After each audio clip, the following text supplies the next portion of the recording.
शंकर को जल चढ़ाने के बाद थोड़ा सा बचा हुआ जल नंदी का एक पांव, जो नंदी शिव जी के सामने होता है, उसका एक पांव उठा हुआ होता है, उस पांव के पास में जल समर्पित करने के बाद नंदी के सीधे कान में अपने नेत्र बंद कर कर भगवान नंदीश्वर के कानों में सुयशा का नाम लेकर जो अपनी कामना धीरे से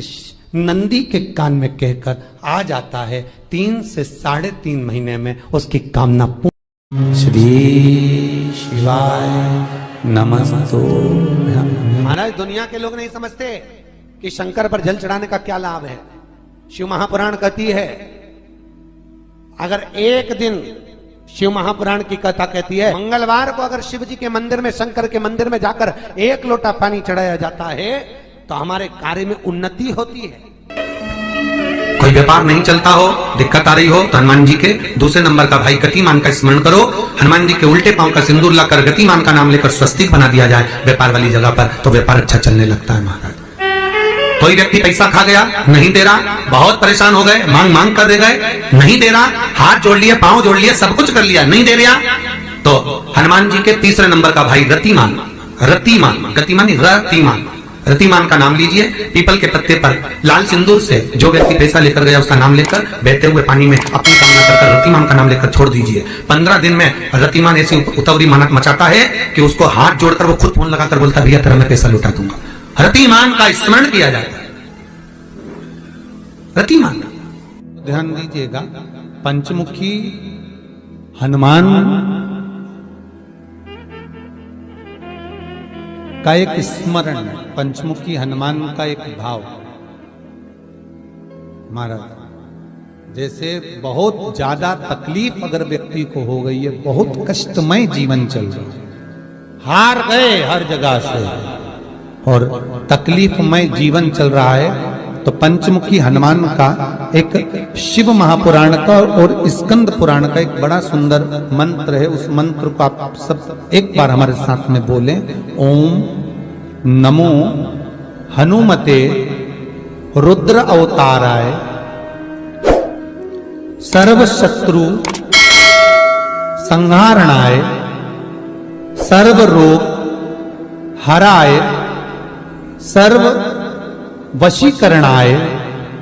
रामदूताय स्वाहा। बस इस मंत्र को हाथ में काली तिल लेकर, एक जौ लेकर और गूगल लेकर, थोड़ा सा उसमें गाय का घी डालकर, कंडे को या अग्नि को जलाकर इस मंत्र का 11 बार 21 बार जाप कर कर अपनी कामना कर कर छोड़ दीजिए। कैसा भी रोग हो, बीमारी हो, कष्ट हो, दुख हो, तकलीफ हो, 21 दिन के अंदर वो आनंद आना प्रारंभ कर देता है। इस मंत्र, स्कंद पुराण का, शिव महापुराण का ये मंत्र मूल पंचमुखी हनुमान सुख देंगे। और एक और चीज याद रखिए हमारा, यदि कोई काम के लिए जा रहे हो, कोई व्यापार के लिए जा रहे हो या नौकरी करने के लिए जा रहे हो और लगी नहीं रही, बहुत तकलीफ पा रहे हो, सर्विस ही नहीं लग रही, बहुत कष्टमय हो गया, तो निवेदन करूंगा 5 पीपल के पत्ते पर बेसन के 5 लड्डू घर में बने हुए, गाय के घी के 5 लड्डू रख लो। उस लड्डू के बीचों बीच एक आटे का दिया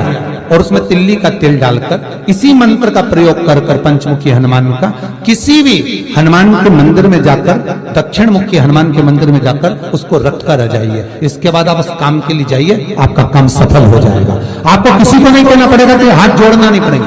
किसी के पांव नहीं पड़ना पड़ेंगे, तुरंत काम होगा।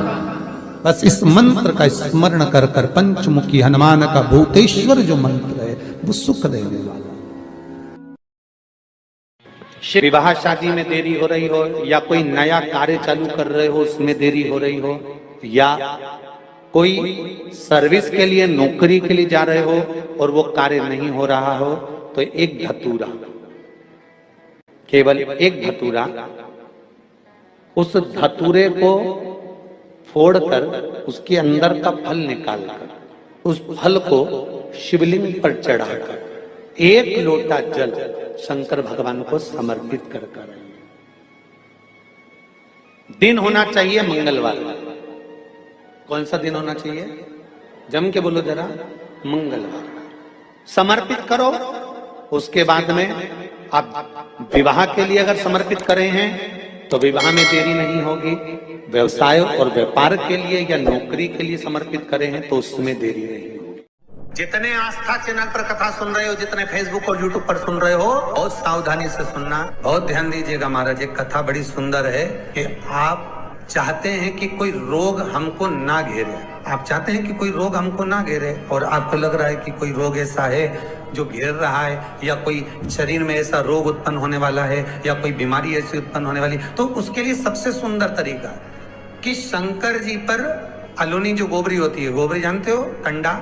अलोना कंडा, अलोनी गोबरी, मतलब गाय ने गोबर करा और वो सूख गया, उसको थापा नहीं गया, हाथ से कंडा नहीं बनाया गया, गोबरी नहीं बनाई गई, केवल गाय ने गोबर करा, वो सूख गया, और वो सूखा हुआ जो गोबर है उसको जलाकर जो भस्म तैयार करी है, उसको जलाकर जो हमने राख तैयार करी है, भस्म बनाई है, उस भस्म को जो तैयार करा गया है, वो भस्म शिव को जो हमने समर्पित करा, उस भस्म को सफेद वस्त्र में लिया और बाबा पर समर्पित करी। उसी भस्म को हम उठा कर लिया। और यदि आप भस्म नहीं चढ़ा सकते तो कभी विश्वनाथ जाएं तो वहां से भस्म लिया है, कभी उज्जैनी जाएं तो वहां से भस्म लिया है। उस भस्म को हम यदि अपने नाभि से वक्ष स्थल के मध्य में त्रिपुंड लगा लेते हैं, जीवन में अगर आप मात्र 1 महीने में एक बार भी त्रिपुंड अपने वक्ष स्थल के नजदीक में नाभि से ऊपर अगर लगा लेते हैं महाराज, तो ऐसा कोई बड़ा रोग आपकी जिंदगी में प्रवेश कर ही नहीं सकता। इस शरीर के अंदर, इस शरीर के अंदर भस्म में जो सुख है, भस्म का जो आनंद है, भस्म का जो रस तत्व है, उसको यदि एक छोटा सा प्रैक्टिकल आप करके देखेंगे तो बाबा कुबेर भंडारी वैसे ही भंडार भर देगा। थोड़ा सा प्रयास, अगर आपके सबके घर में गंगा जल है तो एक प्रयास करके देखिएगा। कोई कार्य के लिए आप जा रहे हैं और वो कार्य अटक रहा है, नहीं हो रहा, बहुत प्रयास कर लिया, बहुत दिन से लगे हुए कि ये काम होना ही चाहिए, ये काम बहुत जरूरी और होना ही चाहिए, नहीं हो रहा, एक कटोरी में गंगा का जल निकाल लीजिए, और कटोरी में गंगा का जल निकाल कर तुम्हारे घर में एक सिक्का पड़ा हो, 1 रुपया, 2 रुपया, 5 रुपया, कोई सा भी एक सिक्का पड़ा हो, जो भी सिक्का पड़ा हो, कुंदकेश्वर महादेव का नाम लेकर, जहां परिंडा होता है, पानी का मटका होता है, पितरों का स्थान होता है, हंडा भरते हो, मटका भरते हो, उसके पास में उस कटोरी को रखकर 1 का सिक्का, 2 का सिक्का, 5 का सिक्का, 10 का सिक्का, जो तुम्हारे पास सिक्का पड़ा हो, जो भी तुम्हारे पास पड़ा हो, वो सिक्के को हथेली में लेकर कुंदकेश्वर महादेव का नाम लेकर उस कटोरी में डाल दीजिए, और उस जल को नैनों से लगाकर आप काम के लिए निकल जाइए। वो काम आपका सफल होकर ही रहेगा, छूट नहीं सकता। गंगा के जल में वो बल होता है, और आप जो सिक्का डाल रहे हो वो ये समझ कर डालें कि कुंदकेश्वर महादेव को मैं गंगा में स्नान करने के लिए, हमारे यहाँ पहले हमने भी देखा, आपने भी देखा होगा, किसी जब बारिश नहीं होती है या कोई काम अटक जाता है, जब बारिश, तो क्या करते थे पहले के जमाने में कि मंदिर को पैक कर दे, उसमें पानी भर दे शंकर जी के ऊपर, आपने कई जगह देखा होगा, उसमें शिव जी को डुबा, तो किसके लिए डुबाते थे? कुंदकेश्वर महादेव के। ये नियम है कुंदकेश्वर महादेव का। ये कुंदकेश्वर महादेव को उस कटोरी में, उस बाटकी में सिक्के को, और फिर जब आपका काम हो जाए, आप जिससे मिलने गए हो, जिससे काम की बात करने गए और काम हो गया, तो वो जल ले जाकर सिक्के के साथ, सिक्का तो डालो मंदिर में, कहीं दान पेटी आदि में, और वो जल भगवान कुंदकेश्वर के नाम से शिव जी को समर्पित कर दो। बाबा से विनती करो, बहुत बहुत साधुवाद है बाबा, आपने मेरी लाज रख ली, तेरी कृपा बनी रहे, बस ये सुख मिलता है, उसको धन्यवाद दो बाबा को। बार बार हम तो रोज कहते, रोज प्रतिदिन उठो और उठते सी धन्यवाद दे दो, धन्यवाद, उठते सी कहो। शिव को प्रिय है पुष्प में आंक का पुष्प, जो आंकड़े का पुष्प होता है, शंकर को बड़ा प्रिय है। और दूसरे नंबर पर शंकर को प्रिय है शमी का पुष्प, बहुत ध्यान देना महाराज। तीसरे नंबर पर शंकर को प्रिय है महाराज सरसों का पुष्प। सरसों होती है ना, जो राई अपन बोते हैं, सरसों बोते हैं, उसमें पीले कलर का जो पुष्प लगता है। हमारा तो निवेदन रहता है जब तक सरसों आए तो प्रयास करा करो कि सरसों के 108 पुष्प शंकर भगवान पर चढ़ाना प्रारंभ कर दो। महाराज ये पक्का है कि वर्ष भर कोई बड़ी बीमारी आपको घेर नहीं सकती अगर सरसों के फूल शिव को चढ़ रहे हैं तो। और प्रयास करना कि सरसों का जो पुष्प होता है, सरसों का जो फूल होता है महाराज, अगर कोई व्यक्ति को किडनी या लीवर से जुड़ी हुई कोई तकलीफ होती है या